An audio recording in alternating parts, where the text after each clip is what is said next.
પણ સાથીઓ, તમે બધા જાણો છો, સામે તાલુકા જિલ્લા પંચાયતની ચૂંટણી આવી રહી છે. લોકો તૈયાર છે, પણ આપણે લડવાવાળા હજુ તૈયાર દેખાતા નથી. ઘણા કહે છે અમે લડી નાખીશું, લડીએ, તમે તૈયારી કરીએ. પણ સાથીઓ, ચૂંટણી લડવી અને પરિણામ લાવવું એ બે વસ્તુમાં ફરક છે. લડવા માટે તો તમને ખબર છે, કોઈ પણ વ્યક્તિ લોકશાહીમાં લડી શકે છે. કેટલાક લોકો આમાં અપક્ષ પણ લડે છે. કેટલાક તો સરપંચની ચૂંટણીથી લઈને સાંસદની ચૂંટણીમાં, દરેક ચૂંટણીમાં પોતાનું ફોર્મ અપક્ષમાં ભરીને દરેક ચૂંટણીમાં ઉમેદવાર પણ બને છે. એટલે કહેવાનો મતલબ, આ ચૂંટણી એ માત્ર લડવા પૂરતી ચૂંટણી નથી, પણ એનું પરિણામ લાવવા માટે આપણે શું કરી શકીએ એના માટેની આ ચૂંટણી છે. બીજું, જે પરિસ્થિતિ ઝઘડિયા, નેત્રંગ અને વાલિયાની છે, એના સમસ્યાઓની વાતો કરવા જઈએ તો આપણને 2 કલાક ચર્ચા કરવી પડે. રોજ ને રોજ જ્યાં પણ આપણે ઉભા રહીએ ને ત્યાં નવી નવી સમસ્યાઓ આપણને જાણવા મળે છે. તો એનું સમાધાન શું? લોકો 5 વર્ષ સુધી તો સમસ્યા કહે છે આપણને, પણ લોકો પછી ભૂલી જાય છે.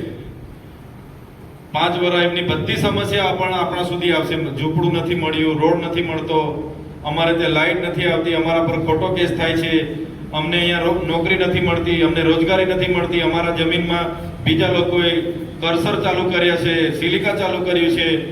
બધા જ 70 જાતના પ્રશ્નો લઈને આવશે. પણ ચૂંટણી આવે એટલે નેતા કંઈ વાતો સારી કરી દે, 2-5 બધાને વ્યવસ્થા કરી દે, એટલે લોકો મત પછી ભાજપમાં આપીને આવતા રહે છે. તો એ પરિસ્થિતિમાં પરિવર્તન લાવવા માટે આપણા લોકોને એ સમસ્યાઓમાંથી કઈ રીતના આપણે બહાર લાવી શકીએ, એનું કઈ રીતના સમાધાન થાય, સત્તામાં આવીને કઈ રીતના આપણે સેવા કરી શકીએ, એ બાબતે આપણને આગળ વિચારવું પડશે.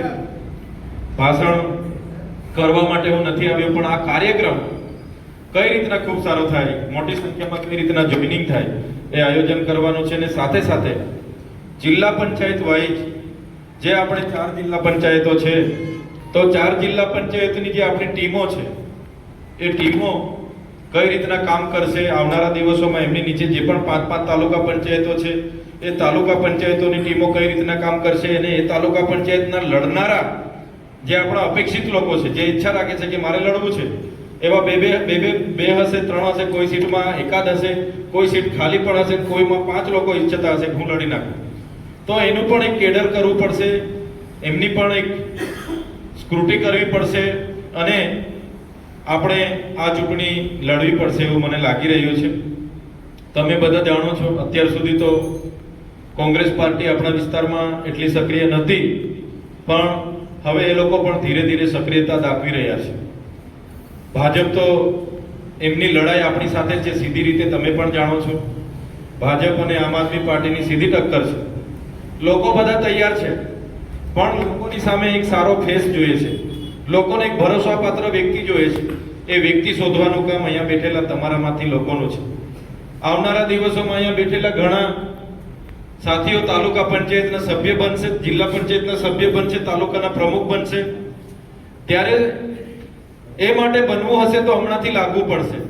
સામે ચૂંટણી છે, ઘણા લોકોને અમે કહીએ છીએ તો ખેતરનું કામ ચાલે છે, કેટલાક કહે છે કે હું તો નોકરી પણ કરું છું એટલે સમય નથી, કેટલાક કહે છે મારા ઘરની પરિસ્થિતિ આવી છે, કહે છે તો ઘણા બધા કે આ પરિસ્થિતિ છે, સમય નથી. પણ લડવા પાછા બધા જ ઈચ્છા રાખે છે.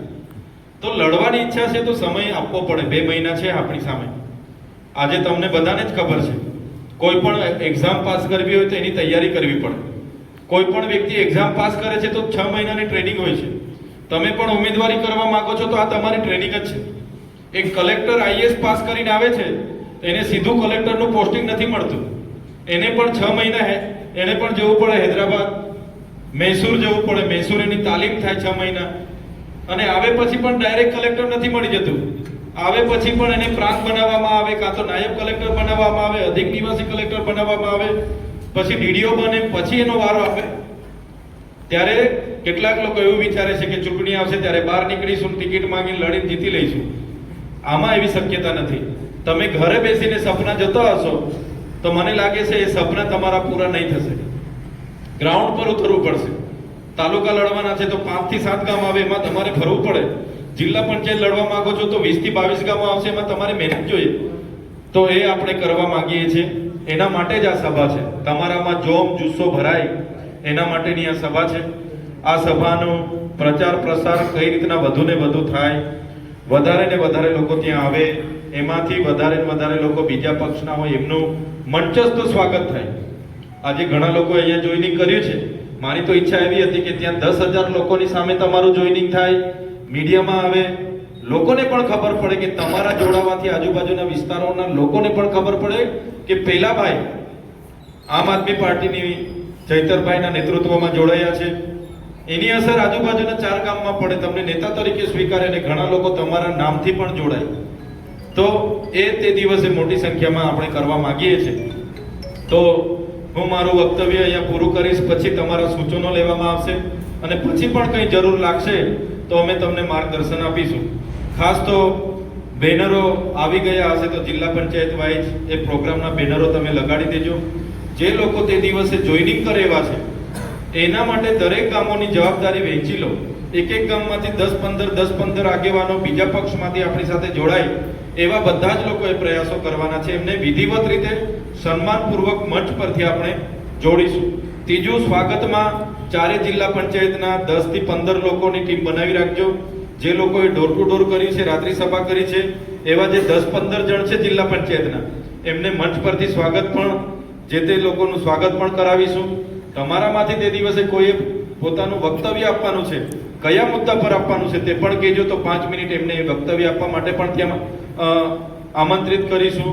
અને ખાસ તો આ પ્રોગ્રામની તૈયારીના ભાગરૂપે તમને બોલાવ્યા છે, તો બધા જ લોકો પોતપોતાના ગામમાં આજેથી જ અહીંથી જ તમે છૂટા પડો તો જમી કાઢીને પોતાના ગામમાં આ પ્રોગ્રામના પ્રચાર પ્રસાર માટે જાઓ, એની વ્યવસ્થા કરો. જે કંઈ ગાડી કરવાની થાય એ કરો અને એમને બધાને ત્યાંથી દિવસે મોટી સંખ્યામાં પહોંચે એવું આયોજન કરો. એ જ વાત સાથે આજે સૌ પોતાનો કિંમતી સમય આપીને આજના કાર્યક્રમમાં સહભાગી બન્યા છો અને આવનારા કાર્યક્રમના પૂર્વ આયોજનના ભાગરૂપે